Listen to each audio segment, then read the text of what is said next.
وقال تعالى وأورثنا القوم الذين كانوا يستضعفون مشارق الأرض ومغاربها التي باركنا فيها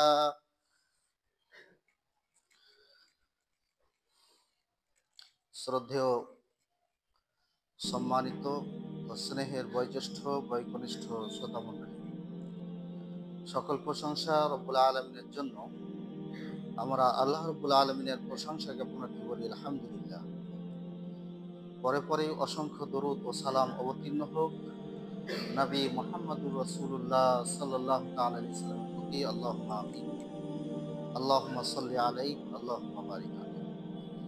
খুতবায়ে মাসনুনা তথা আল্লাহর সংক্ষিপ্ত প্রশংসা ও নবী সাল্লাল্লাহু তাআলা আলাইহি ওয়াসাল্লামের প্রতি দরুদ ও সালামের পর পবিত্র কুরআন হতে একটি আয়াতাংশ পরিবেশন করেছি। আয়াতটি সূরাতুল আরাফ, সূরা নম্বর 7, আয়াত নম্বর 137। এই আয়াতকে সামনে রেখে আজকের আলোচনা সে ধারাবাহিকভাবে যে আলোচনা চলতেছিল সে বিষয়ে নয়, আন্তর্জাতিক একটি বিষয় নিয়ে, যে বিষয় বর্তমান সময়ে বিভিন্ন সংবাদ মাধ্যমে প্রচারিত হচ্ছে। সেই এক দেশ, শাম দেশকে কেন্দ্র করে, যে এক বরকতময় দেশ, যে শাম দেশের কথা কোরআন ও হাদিসে উল্লেখিত হয়েছে এবং যার বরকতের কথাও কোরআনে উল্লেখ হয়েছে। শাম দেশ বলতে বর্তমান সময়ে শাম দেশ বলে কোনো দেশের নাম নেই। শাম, যেই শাম দেশে কোরআনের ইঙ্গিত রয়েছে এবং হাদিসে যে শামের কথা বলা হয়েছে, এখন সেই শাম দেশটি বিভিন্ন দেশে বিভক্ত হয়ে পড়েছে। সেই শাম দেশ বলা হয়ে থাকে মূলত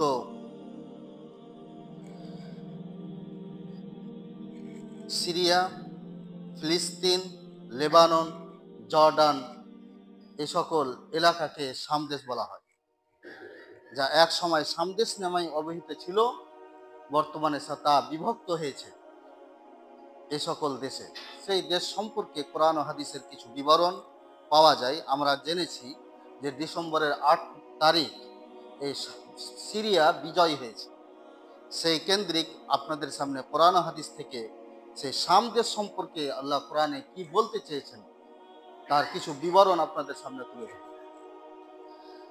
জানা উচিত যে আমাদের পবিত্রময় স্থানসমূহের মধ্য থেকে দুটি স্থান সম্পর্কে আমরা সকলেই অবগত। একটি হচ্ছে মক্কা, অপরটি হচ্ছে মদিনা। তার সঙ্গে আরও একটি স্থান যেটা বরকতময় এবং কল্যাণময় স্থান, সেটি হচ্ছে বাইতুল মাকদিস তথা জেরুজালেমে অবস্থিত সেই মসজিদুল আকসাকে আমি বুঝাচ্ছি।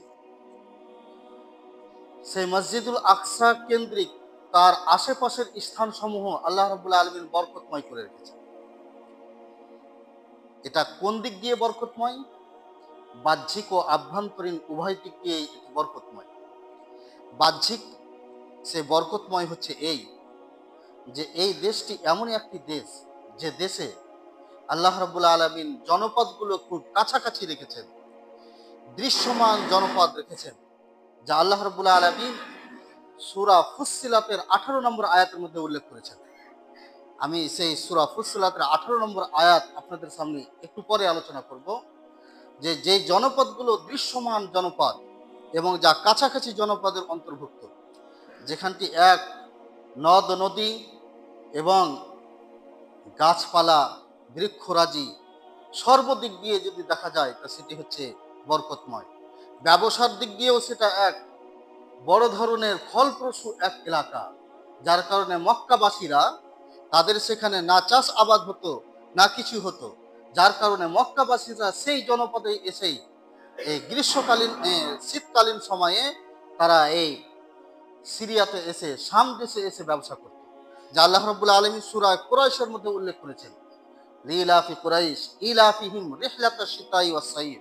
লিইলাফি কুরাইশ, কুরাইশদের আসক্তির জন্য, ইলাফিহিম তাদের আসক্তি ছিল, রিহলাতাশ শিতাই ওয়াস সাইফ গ্রীষ্মকালীন সফর এবং শীতকালীন সফর। তারা গ্রীষ্মকালীন সফর করত ইয়ামানে, আর শাম দেশে করত শীতকালীন সময়ে, কারণ এটাই হচ্ছে শীত প্রধান দেশ, যার কারণে তারা এই দেশে সফর করতে আসতো। বোঝা গেল এই দেশের কথা কোরআনে উল্লেখ রয়েছে, বিভিন্ন জায়গায় উল্লেখ রয়েছে। তার মধ্যে যে আয়াতটি আপনাদের সামনে পরিবেশন করেছি, সেখানে আল্লাহ রাব্বুল আলামিন বলছেন, ওয়া আওরাসনাল কিতাবাল্লাযীনা কানু ইসতাদআফুনা মাশারিকাল আরদ ওয়া মাগারিবাহা আল্লাতী বারাকনা ফিহা ওয়া আওরাসনাল কওমাল্লাযীনা কানু ইসতাদআফুনা। যে সকল সম্প্রদায়কে দুর্বল মনে করা হতো তাদেরকে আমি অধিবাসী করলাম। তাদেরকে দুর্বল করা হতো, তাদের কথা এখানে আলোচনা হচ্ছে যে মূসা আলাইহিস সালামের স্বজাতি তথা তৎকালীন সময়ের বানী ইসরাঈল, যারা মূসা আলাইহিস সালামের সঙ্গে সাথ দিয়েছিল, এমন যারা মুমিন ছিল, তাদের কথা আল্লাহ রাব্বুল আলামিন উল্লেখ করছেন যে ফিরআউন থেকে আল্লাহ রাব্বুল আলামিন তাদেরকে নাজাত দিয়েছিলেন।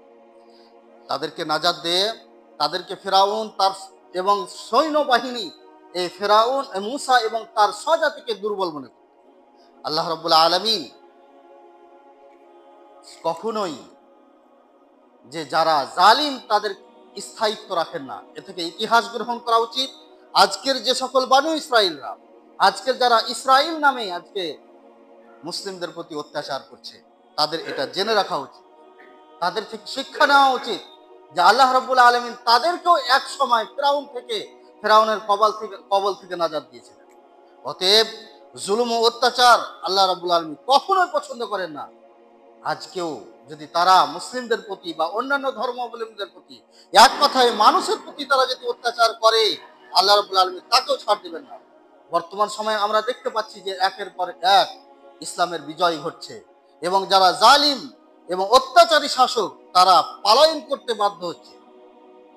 আল্লাহ রাব্বুল আলামিন এখানে সে কথাই উল্লেখ করছেন, ওয়া আওরাসনাল কওমাল্লাযীনা কানু ইসতাদআফুনা। যাদেরকে দুর্বল মনে করা হতো আমি তাদেরকে অধিবাসী করলাম। কিসের অধিবাসী করলাম? মাশারিকাল আরদি ওয়া মাগারিবাহা, সেই রাজ্যের পশ্চিম এবং পূর্বের।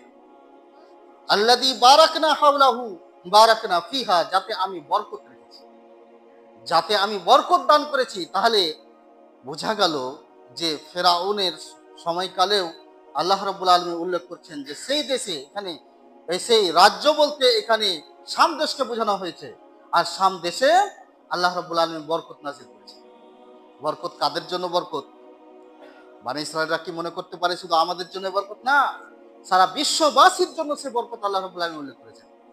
আল্লাহ রাব্বুল আলামিন সূরাতুল আম্বিয়া সূরা নম্বর 21 আয়াত নম্বর 71 এর মধ্যে উল্লেখ করেন, ওয়ালুতান ওয়া নাজ্জাইনাহু ওয়ালুতান ইলাল আরদিল্লাতী বারাকনা ফিহা লিল আলামিন। আমি ইব্রাহিম আলাইহিস সালামকে এবং লূত আলাইহিস সালামকে নাজাত দিলাম।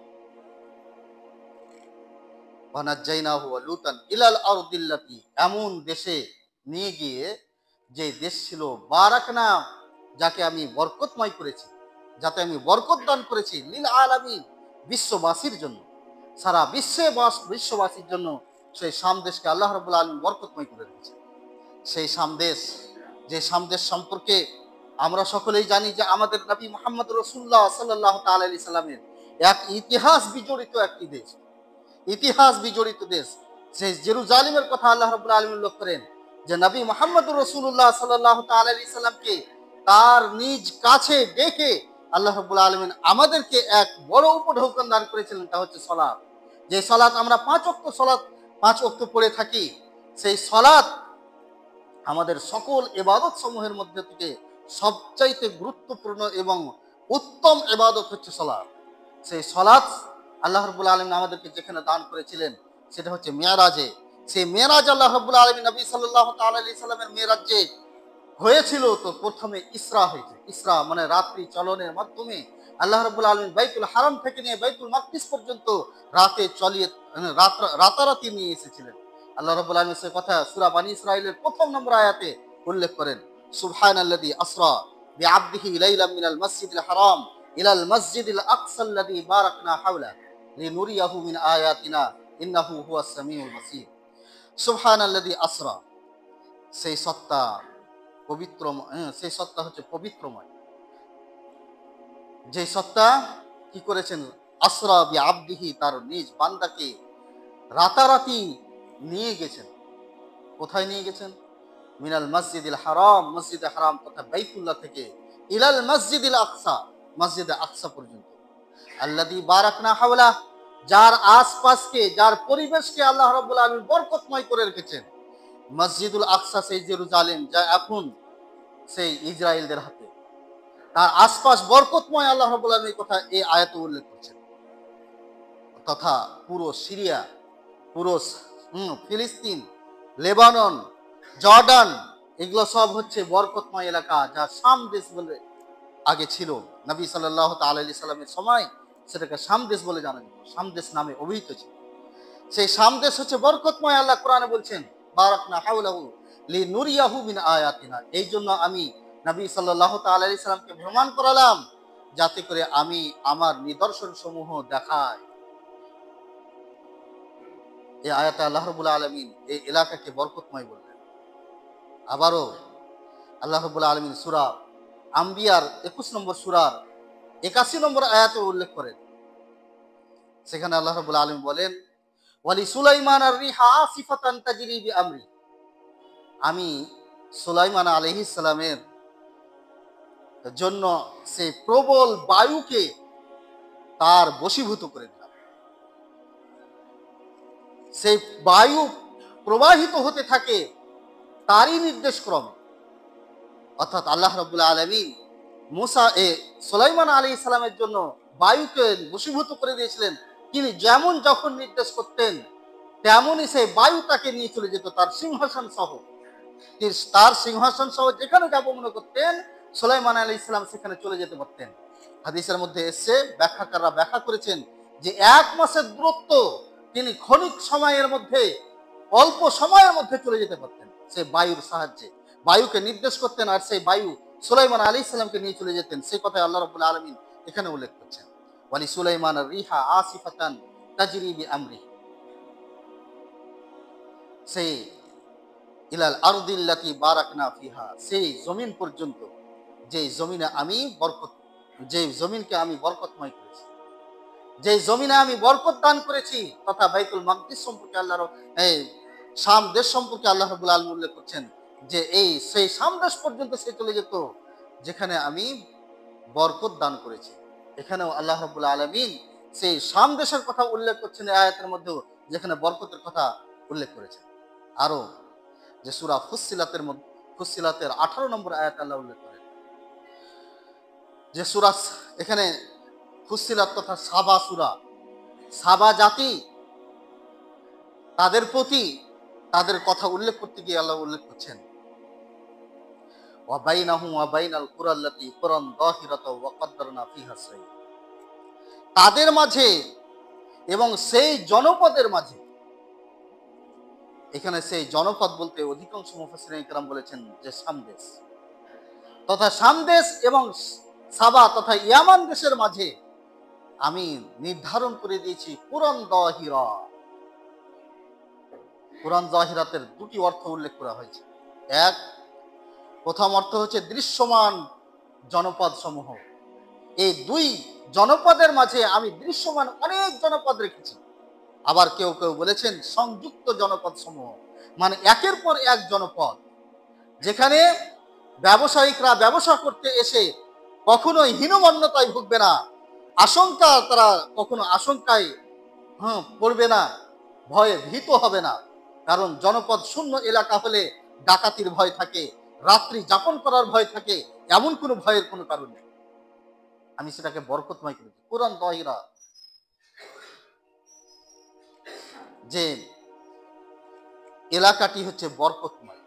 আল্লাহ ওয়ারাকনা ওয়া বাইনাহু ওয়া বাইনাল কুরাল্লাতি বারাকনা ফিহা, ওই জনপদের মাঝে যে জনপদ আমি বরকত দান করেছি তার মধ্যে অনেক দৃশ্যমান বা সংযুক্ত জনপদ সমূহ আমি নির্ধারণ করে দিয়েছি। কদ্দারনা ফিহা সাইর, যথাযথ ব্যবস্থা করে দিয়েছি ভ্রমণ করা। তারা সেখানে ভ্রমণ করবে, সেখানে তারা ব্যবসা বাণিজ্যের জন্য যাবে। যে মক্কা থেকে ব্যবসা বাণিজ্যের জন্য আসতো এই শীতকালীন সময়ে, আর গ্রীষ্মকালীন সময়ে যেত সেই ইয়ামান দেশে। আল্লাহ রাব্বুল আলামিন সে কথা এখানে উল্লেখ করছেন, সিরু ফিহা লায়ালিয়া ওয়া আইয়ামান আমিনিন, অতএব তোমরা ভ্রমণ করতে থাকো রাত ও দিন, আইয়ামান রাত ও দিন, আমিনিন, নিরাপদ অবস্থায়। এই আয়াতেও আল্লাহ রাব্বুল আলামিন সামদেশ সম্পর্কে উল্লেখ করলেন যে সেই সামদেশ হচ্ছে বরকতময় দেশ। সেই বরকতময় দেশ আজকে আমাদের খুশির সংবাদ যে বিজিত হচ্ছে, ইসলামের ছায়াতলে এসেছে। প্রত্যেকের এটা খুশি প্রকাশ করা উচিত। মুসলিমদের বিজয়ে যারা খুশি হয় না এবং যারা মুসলিমদের বিজয়ে নাখোশ হয়ে যায়, এটা একটি কুফরি আলামত, সে কাফির হয়ে যেতে পারে। বিধায় মুসলিমদের বিজয়ে খুশি হওয়া উচিত। আল্লাহ রাব্বুল আলামিন এই বরকতময় জমিন আজকে বিজয় করেছেন, মুসলিমদের হাতে সঁপে দিয়েছেন, তাদের ক্ষমতায় নিয়ে এসেছেন। আল্লাহ রাব্বুল আলামিন যেমনটি বরকতময় বলেছেন, নবী মুহাম্মদুর রাসূলুল্লাহ সাল্লাল্লাহু তাআলা আলাইহি সাল্লামে এই শাম সম্পর্কে উল্লেখ করেছেন। রাসূলুল্লাহ সাল্লাল্লাহু তাআলা আলাইহি সাল্লাম এক পর্যায়ে মদিনার জন্য দোয়া করেছিলেন। সেখানে রাসূলুল্লাহ সাল্লাল্লাহু আলাইহি সাল্লাম উল্লেখ করেছেন যে আল্লাহুম্মা বারিক লানা ফি মুদ্দিনা, এই ফি মুদ্দি মদিনাতিনা, আমাদের এই মদিনার মুদ এবং সায়ে আল্লাহ তুমি বরকত দান করো। যেমনটি ইব্রাহিম আলাইহিস সালাম মক্কার জন্য দোয়া করেছেন। আল্লাহ রাব্বুল আলামিন উল্লেখ করেছেন ইব্রাহিমের সেই দোয়া মক্কার জন্য, যে যখন ইব্রাহিম আলাইহিস সালাম মক্কায় রেখে গেলেন হাজেরাকে, তখন রাখতে গিয়ে তিনি দোয়া করেছিলেন আল্লাহর কাছে যে আমি এক মরুভূমির এলাকাতে রেখে গেলাম, যার কারণে আল্লাহর কাছে দোয়া করলেন, রব্বানা ইন্নী আসকানতু বিওয়াদিন গায়রি যী যারইন ইনদা বাইতিকাল মুহাররাম, রব্বানা ইন্নী আসকানতু মিন যুররিয়াতি, আমার এই সন্তানকে আমি এই জনপদে মরুভূমিতে রেখে গেলাম, বিওয়াদিন, এমন এক মরুভূমি, গায়রি যী যারইন, যেখানে কোনো ক্ষেত খামার নেই, যেখানে কোনো গাছপালা নেই, একেবারে শূন্য, গাছপালা শূন্য মরুভূমিতে আমি রেখে গেলাম। ইনদা বাইতিকাল মুহাররাম, তোমার ঘর সম্মানিত ঘরের নিকটে। রব্বানা লিকিমুস সালাতা ফাজআল আফইদাতাম মিনান নাসি তাহদি ইলাইহিম, হে আমার রব, ওয়াজআলনা আফইদাতাম মিনান নাস, মানুষের অন্তরসমূহ তুমি এর প্রতি মাইল করে দাও, মানুষের অন্তরের ঝোঁক তুমি সৃষ্টি করে দাও। আজও পর্যন্ত আমাদের সেই ঝোঁক, সেই অন্তরের যে মাইলান, অন্তরের যে ঝোঁক, সেটা আজও পর্যন্ত রয়েছে। যারা আজ পর্যন্ত যায় একবার, সে আবার দ্বিতীয়বার যাওয়ার জন্য তার মনের আকাঙ্ক্ষা থেকে যায়। ইব্রাহিম আলাইহিস সালাম দোয়া করেছেন রব্বানা লিকিমুস সালাত, যাতে এখানে সালাত কায়েম করতে পারে। ফাজআল আফইদাতাম মিনান নাসি তাহদি ইলাইহি ওয়ারযুকহুম মিনাত তামারাত, এবং তাদেরকে বিভিন্ন ফল ফ্রুটের তুমি রুজি দান করো। এটা ইব্রাহিম আলাইহিস সালামের সে মক্কার জন্য দোয়া ছিল। ঠিক তেমনই নবী মুহাম্মদুর রাসূলুল্লাহ সাল্লাল্লাহু আলাইহি ওয়াসাল্লাম মদিনার জন্য দোয়া করেছেন। যেমন ইব্রাহিম আলাইহিস সালাম মক্কার জন্য দোয়া করেছেন, তেমন মুহাম্মদ সাল্লাল্লাহু আলাইহি ওয়াসাল্লাম মদিনার জন্য দোয়া করতে গিয়ে বলেছেন, আল্লাহুম্মা বারিক লানা ফি মুদ্দিনা ওয়া সাইনা, আল্লাহ তুমি আমার এই মুদ এবং সাই বরকত দাও। মুদ এবং সা বলতে এখানে রুচি এবং তার যে সকল ফসলাদি ইত্যাদির কথা বলা হয়েছে।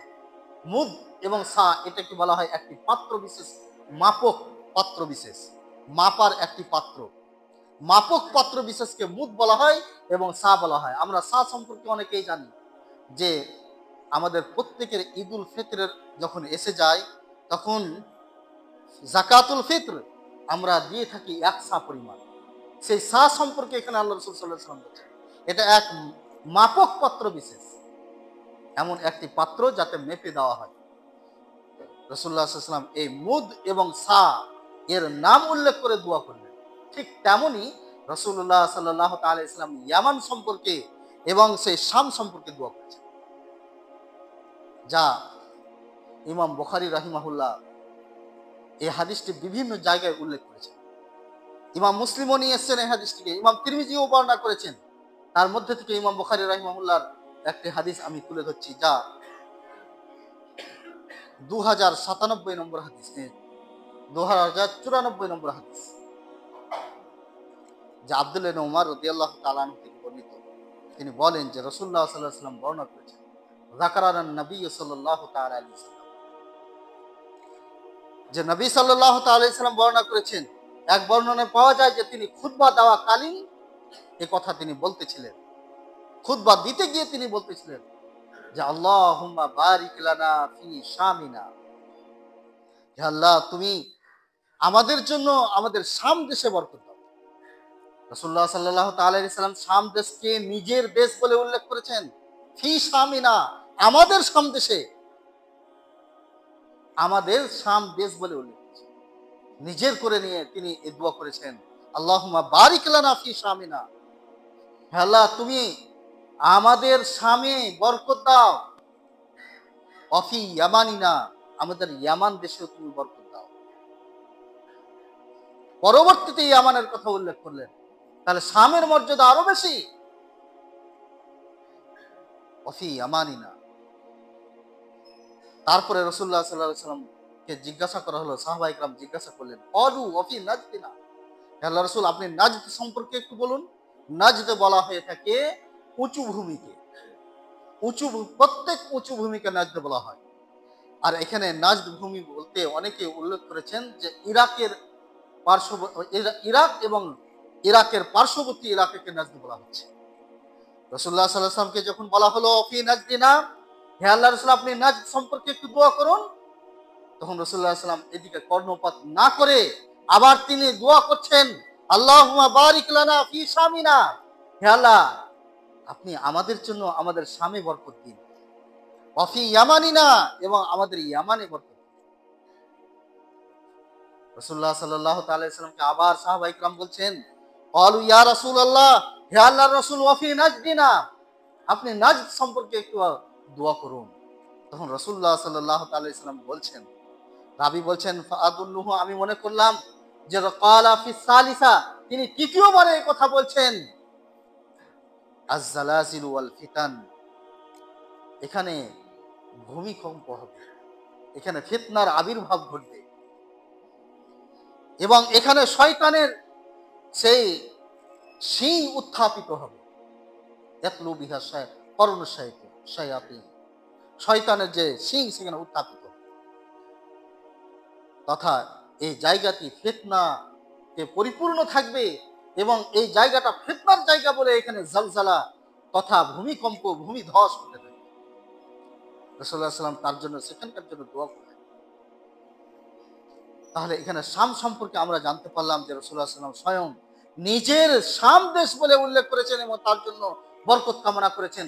যে বরকতের কথা আল্লাহ কোরআনে উল্লেখ করেছেন, সে কথা রাসূলুল্লাহ সাল্লাল্লাহু আলাইহি ওয়াসাল্লাম বলেছেন।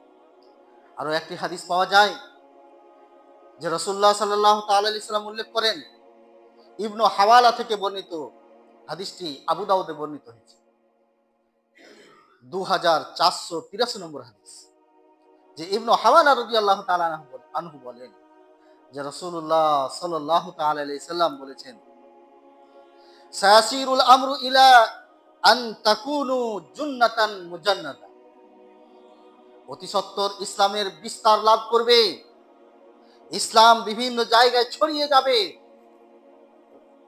ইলা আন তাকুনু জুন্নাতান মুজান্নাতা, যখন তোমরা বিভিন্ন সৈন্য দলে বিভক্ত হয়ে যাবে। এখানে আল্লাহ রাসূল সাল্লাল্লাহু আলাইহি ওয়াসাল্লাম বিভিন্ন সৈন্য দল বলতে গিয়ে আবার উল্লেখ করছেন জুনদুম বিশ শাম, শামের সৈন্য দল, জুনদুম বিল ইয়ামান, ইয়ামানের সৈন্য দল, জুনদুম বিল ইরাক, ইরাকের সৈন্য দল। রাসূলুল্লাহ সাল্লাল্লাহু তাআলা আলাইহি ওয়াসাল্লামকে ইবনে হাওয়ালা বলছেন যে হে আল্লাহর রাসূল আপনি আমার জন্য নির্বাচন করুন, পছন্দ করে দিন, আমি যদি সেই সময় থাকি তাহলে কোন দলে আমি যুক্ত হব। খির লানা ইয়া রাসূলুল্লাহ আদরাকতু যালিক, আমি যদি সেই সময় থাকি তাহলে আপনি আমার জন্য আমি কোন দলে যুক্ত হব তার জন্য একটু আপনি নির্বাচন করে দিন, পছন্দ করে দিন। রাসূলুল্লাহ সাল্লাল্লাহু তাআলা আলাইহি ওয়াসাল্লাম তাকে তখন বলছেন যে তুমি শাম দেশের সৈন্য দলে যুক্ত হবে, কারণ শাম দেশের সৈন্য দলটা হচ্ছে খিয়ারতুল্লাহি মিন আরদি, এই জমিনের মধ্যে সবচাইতে উত্তম সেই জমিনটা হবে, সেই জমিনটা হচ্ছে সর্বোত্তম, এবং সেই তখনই সর্বোত্তম সেনাদল বলে বিবেচিত হবে, সর্বোত্তম এবং সর্বশ্রেষ্ঠ সেনাদল বলে বিবেচিত হবে সেখানকার অধিবাসী। রাসূলুল্লাহ সাল্লাল্লাহু আলাইহি ওয়াসাল্লাম পরক্ষণে যদি বললেন, তুমি যদি মনে করো যে তাতে যুক্ত হতে পারবে না বা তোমার সম্ভাবনা না থাকে, তাহলে তুমি ইয়ামানের সৈন্যদলে যুক্ত হবে। তাহলে এই হাদিস থেকেও আমরা শাম দেশ এবং ইয়ামান দেশের গুরুত্ব বুঝতে পারলাম। একটু আগে আপনাদের সামনে উল্লেখ করেছি যে এই শাম দেশের আভ্যন্তরীণ এবং বাহ্যিক গুরুত্ব রয়েছে বা বরকত রয়েছে। তো বাহ্যিক গুরুত্বের কথা তো উল্লেখ করেছি যে বিভিন্ন নদ নদী, গাছপালা, ব্যবসা বাণিজ্যের জন্য এক সুন্দর মনোরম ইত্যাদি, এই দিকগুলো হচ্ছে বাহ্যিক বরকতময়ের জায়গা। আভ্যন্তরীণ কি বিষয় রয়েছে যার কারণে এত মর্যাদা? আভ্যন্তরীণ বিষয় হচ্ছে এই যে এখানে নবী আলাইহিমুসসালামদের বেশিরভাগ নবী এই সকল জায়গাতেই জন্মলাভ করেছেন, কেউ সেই জায়গাতেই বসবাস করেছেন। সর্বোপরি বাইতুল মাকদিস, ইতিপূর্বে আমি 2 সপ্তাহ আলোচনা করেছিলাম বাইতুল মাকদিসকে নিয়ে। সেই বাইতুল মাকদিস জেরুজালেমে অবস্থিত, যার কারণে আভ্যন্তরীণ বরকত এর এই দৃষ্টিকোণে রয়েছে যে নবী আলাইহিমুসসালামদের বিভিন্ন নবীদের এখানে আগমন ঘটেছে, বিভিন্ন নবীদের এখানে বসবাস ছিল। সুলাইমান আলাইহিস সালামের কথা শুনলাম, লূত আলাইহিস সালামের কথা শুনলাম, ইব্রাহিম আলাইহিস সালামের কথা শুনলাম, ইসহাক, ইয়াকুব, দাউদ ইত্যাদি এই নবীগণ এই সকল জায়গাতেই বসবাস করেছে। অনেক নবীদের কবরস্থ হয়েছে এই এলাকাতে, যার কারণে সেই জায়গাটিকে আল্লাহ রাব্বুল আলামিন বরকতময় বলে উল্লেখ করলেন। এখানেই আবার সেই বিজয়ের মাধ্যমে আল্লাহ রাব্বুল আলামিন দামেস্ক শহরে, যে দামেস্ক এখনো মুসলিমদের হাতে এই গত 8 তারিখ থেকে রয়েছে, সেই জালিম শাসক আসাদ আল বাশার পালায়ন করার পর থেকে মুসলিমদের হাতে রয়েছে। সেই দামেস্কেই ঈসা আলাইহিস সালামের আগমন ঘটবে। যে মসজিদে ঈসা আলাইহিস সালাম আসবে, সেখানে ইমাম মাহদী থাকবেন এবং ইমাম মাহদীকে ইমামতি করার দায়িত্ব দেওয়া হবে কিয়ামতের পূর্বে মুহূর্তে। আমি বলছি না যে এটাই কিয়ামতের পূর্ব লক্ষণ, কিন্তু এটাও হয়ে যেতে পারে, সম্ভাবনাও আছে। কারণ কোনো নির্দিষ্ট করে বলা যাবে না, কিন্তু সম্ভাবনা তো অবশ্যই আছে। কারণ এই সময়ে যখন মুসলিমদের হাতে থাকবে, তখনই তো ঈসা আলাইহিস সালামের আগমন ঘটবে এবং ঈসা আলাইহিস সালাম ইমাম মাহদীকে ইমামতির জন্য ঠেলে দিবেন। আর ইমামতির যখন ঠেলে দিবেন, ঈসা আলাইহিস সালাম যখন এই মসজিদে থাকবেন, তখনই দাজ্জাল আসবে এবং লুদ নামক জায়গাতে দাজ্জাল ঈসা আলাইহিস সালামকে দেখে যখন নুন এবং পানি একত্রিত হলে গলতে থাকে নুন, সেরকম নুনের মতো লবণের মতো গলতে থাকবে। কিন্তু তাকে এভাবে ছেড়ে দেওয়া হলে সে পুরোপুরি গলে যেত, কিন্তু ঈসা আলাইহিস সালাম তাকে গিয়ে হত্যা করবে।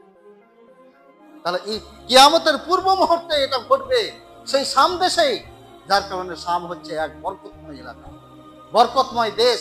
সেই দেশের কথা আল্লাহ রাব্বুল আলামিন, আমি 5টি আয়াত উল্লেখ করলাম কোরআন থেকে, যেখানে কোরআনে বলা হয়েছে যে বরকতময় এলাকা। আমি সেই জায়গাগুলোতে বরকত দান করেছি। নবী মুহাম্মদ রাসূলুল্লাহ সাল্লাল্লাহু আলাইহি ওয়াসাল্লাম বরকতের জন্য দোয়া করেছেন।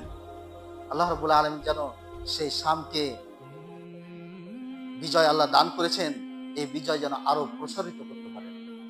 মুসলিমদের হাতে যেন সেই জেরুজালেম তথা বাইতুল মাকদিস, যে বাইতুল মাকদিসে রাসূলুল্লাহ সাল্লাল্লাহু তাআলা আলাইহি সাল্লামের ইসরা ঘটেছিল, তথা মিরাজের রাত্রিতে আল্লাহ রাব্বুল আলামিন ভ্রমণ করেছিলেন, সেই বাইতুল মাকদিসেই রাসূলুল্লাহ সাল্লাল্লাহু আলাইহি ওয়াসাল্লাম নবীদেরকে নিয়ে ইমামতি করেছিলেন। সেই বাইতুল মাকদিস যেন মুসলিমদের হাতে থাকে। আল্লাহ তুমি সেটা আমাদের মুসলিমদের হাতে বিজয় দান করুন। আল্লাহ আমাদের যতটুকু সাহায্য করার, ততটুকু যেন আমরা আমাদের সাধ্য অনুযায়ী সে তাদেরকে সাহায্য করতে পারি, তাদের জন্য দোয়া করতে পারি, তার তৌফিক দান করুন, আমিন। এবং শেষ পর্যন্ত যে এটা যেন কিয়ামত পর্যন্ত বিজিত অবস্থায় মুসলিমদের হাতেই থাকে। জালিমদের হাতে আর তুমি ফিরিয়ে দিও না আল্লাহ, জালিমদেরকে আর ক্ষমতা তুমি দিও না।